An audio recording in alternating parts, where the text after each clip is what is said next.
নমস্কার, আমি বর্ণালী আর আমার ছোট্ট সংসার বিলাভড ফ্যামিলিতে আপনাদের সকলকে অনেক অনেক আমন্ত্রণ।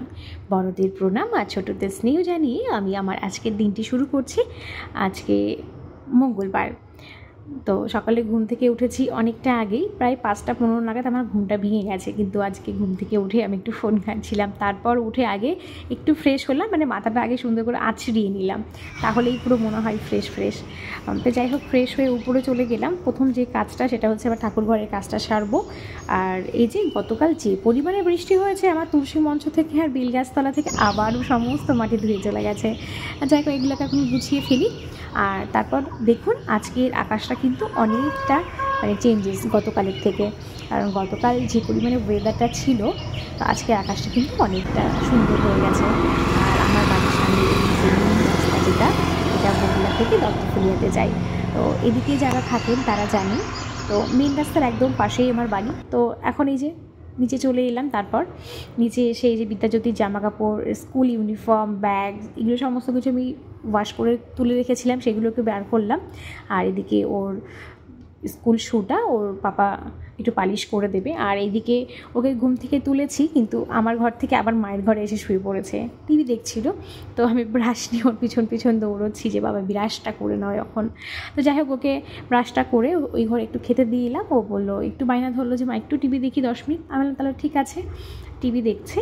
আর এখন আমি ঘরে চলে এসেছি। ঘরে এসে এই যে বেডটাকে একটু ক্লিন করব, গুছিয়ে নিচ্ছি বেডটা। আর দেখুন, আমার ঘরে যে পর্দাটা ছিল না, গতকালে যে পরিমাণে বৃষ্টি হয়েছে, বৃষ্টিতে পুরো পর্দাটা, মানে এতটাই পরিমাণে বৃষ্টি এসেছে, ছাদে আমার পুরো পর্দাটাই আর কি ভিজে গেছে। তো যাই হোক, ওটাকে আমি খুলে রেখেছি গতকালই, ওটাকে আজকে একটু ধুয়ে দেব। আর তারপর এদিকে আমার বেডটাকে পরিষ্কার করে গোছানো হয়ে গেছে।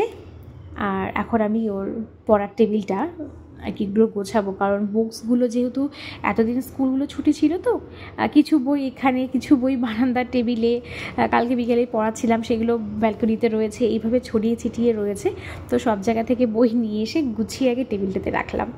তো আমি মনে করি যে অন্ততপক্ষে পড়ার টেবিলটা সবসময় পরিপাটি রাখতে হয়, কারণ তাহলে না পড়ার একটা মানে আলাদাই মানসিকতা তৈরি হয়ে যায়, মানে পড়তে ভালো লাগে। শুধু পড়ার টেবিল না, যে কোনো জিনিস, সেটা ঘরের যে কোনো একটা কর্নার হতে পারে। প্রথমত তো বেড, একটা রুমে যদি একটা বেড ক্লিন থাকে, পুরোটাই মনে হয় কি যে না, গোছানো, প্রপার ওয়েতে রয়েছে। তো যাই হোক, সমস্তটাই আর কি পরিপাটি করে রাখা উচিত, যতটা পারি সম্ভব করে রাখি। আর এদিকে আমি বিদ্যাজ্যোতিকে পড়তে দিয়েছিলাম, আর একটু বাইরে গেলাম, এসে দেখি ও বন্দুক নিয়ে বসে পড়েছে। আর যাই হোক, তারপর ওর কাছ থেকে বন্দুকটা নিয়ে আমি ওকে একটু পড়তে বসিয়েছি। আর যেহেতু আমি স্কুলে যাব, একটু তাড়াও আছে, মানে খুব একটা সময় আছে তা নয়, তো ওর হাত থেকে বন্দুকটাকে নিয়ে ওকে একটু পড়ালাম। বেশি না, ওই 15 থেকে 20 মিনিট। কারণ পড়া মানে যে লং টাইম ধরে পড়তে হবে বা পড়া, সেটা নয়। আমি মনে করি যে 10 মিনিট পড়ো, কিন্তু সেটা সঠিকভাবে পড়ো, যাতে তোমার পড়াটাকে মনে থাকে, তুমি সেভাবেই পড়ো। যাই হোক, ওকে একটু পড়ালাম। তারপর আমার আবার উপরে কাজটা রয়েছে, আমি একটা জামা কাপড় ভিজিয়ে রেখে এসেছি, সেগুলোকে আমাকে এখন ধুতে যেতে হবে। তো ওকে আরেকটু হোম টাস্ক দিয়ে আমি গেলাম উপরে। তো গিয়ে এই জামা কাপড়টা এখন ধুবো। আর এটা আমাদের ছাদে জামা কাপড়গুলো কাচি। ছাদের একটা কর্নারে এরকম একটা ট্যাবের ব্যবস্থা করা রয়েছে, যেখানে আমাদের কাজগুলো আমরা করতে পারি। আর এদিকে আজকে অনেকগুলো কই মাছ এনেছে।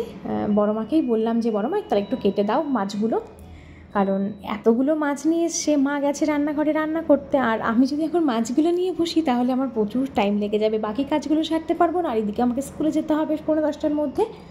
তো যাই হোক, এখন বড় মা মাছগুলো কাটতে বসেছে, আর আমি জামা কাপড়গুলো ধুয়ে একটু ছাদে মেলে দিচ্ছি রোদে। আমার তো সারাটা দিন এভাবেই কেটে যায়, বাড়ি, সংসারের টুকিটাকি কাজ, তারপর অফিস, আর এই নিয়ে আমি বেশ ভালো আছি। আর সর্বোপরি আমার বিদ্যা, তো বিদ্যার সাথে টাইম কাটানো, ওকে তৈরি করা, ওকে মানুষ করছি, মানে এটাই আমার জীবনের সবথেকে বড় একটা জিনিস। তো যাই হোক, আমি মনে করি প্রত্যেকটা মানুষেরই না কোনো না কোনো শিডিউলে থাকা উচিত, তাহলে না মানে ভালো থাকা যায় অ্যাকচুয়ালি। কথাই তো আছে, কর্মই ধর্ম, তাই না? কর্মের জন্যই তো জীবন, জীবনের জন্যই কর্ম। তো যাই হোক, সর্বোপরি খুব ভালো আছি, ভালো থাকতে চাই এভাবেই সারাটা জীবন। যাই হোক, কাজকে আমি খুব ভালোবাসি, সেটা বাড়ির ছোটোখাটো কাজ হোক বা বাইরের অফিসের কাজ, যখনই যেটা করি না কেন সেটা আমি মন দিয়ে করার চেষ্টা করি, আমি আমার 100% দিয়ে করার চেষ্টা করি। তবে বিনিময়ে কি পেয়েছি, থাক সেটা নাই বললাম, কারণ নিজের জিনিস তো মুখ ফুটে কখনো সে বলার অভ্যেসটা আমার নেই। কারণ এই ধরুন না, এটাই তো আমার সংসার, এই সংসারের কাজটাও যদি আমি কোনো কিছুর বিনিময়ে করতে চাই তাহলে তো সেটা সম্ভব নয়, তাই না? যাই হোক, অনেক কথা বলে ফেলেছি আপনাদের সাথে আজকে। আর এর মধ্যে আমার স্নান করে পুজো কমপ্লিট, আর আমি এখন নিচে এসেছি। আর বিদ্যাজ্যোতিকে এখন রেডি করে দিয়েছি, জামা কাপড়টা পরিয়ে, ইউনিফর্মটা পরিয়ে এখন ওকে খেতে দিতে হবে, মানে ওকে খাওয়াতে হবে, নাহলে একদম লেট হয়ে যাব প্রচণ্ড। মানে এদিকে তাড়াহুড়ো করছি, আর টাইম অনেকটা হয়ে গেছে, প্রায় 9টার 5 হয়ে গেছে। কারণ খেতে স্বাভাবিক বাচ্চা মানুষ, ওর একটু সময় লাগবে। আর একটু টিভি চালিয়ে দিয়েছি। আর বিদ্যাজ্যোতি খুব ভালো ছেলে, মানে খুবই গুড বয়। আসলে স্কুলের দিনগুলোতে যেহেতু আমি একটু অন্যান্য কাজে ব্যস্ত থাকি, তো ভাতটা মাখিয়ে দিলে কিন্তু ও সুন্দর হাত দিয়ে খেতে পারে।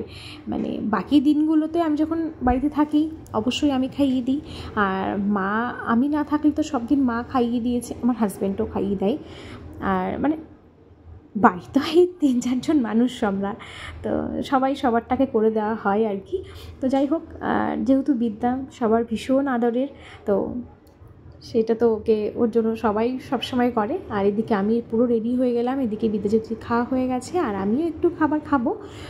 আর তার মধ্যে আমাদের স্কুলের লাঞ্চগুলো রেডি করে নিয়েছি। তো চলুন, আজকের ব্লগটা এই পর্যন্তই। হ্যাঁ, এখন অফিস যাওয়া যাক, আর আপনাদের সাথে দেখা হচ্ছে আমার নেক্সট কোনো ব্লগে। ততক্ষণ আপনারা সকলে ভালো থাকবেন, সুস্থ থাকবেন। টাটা।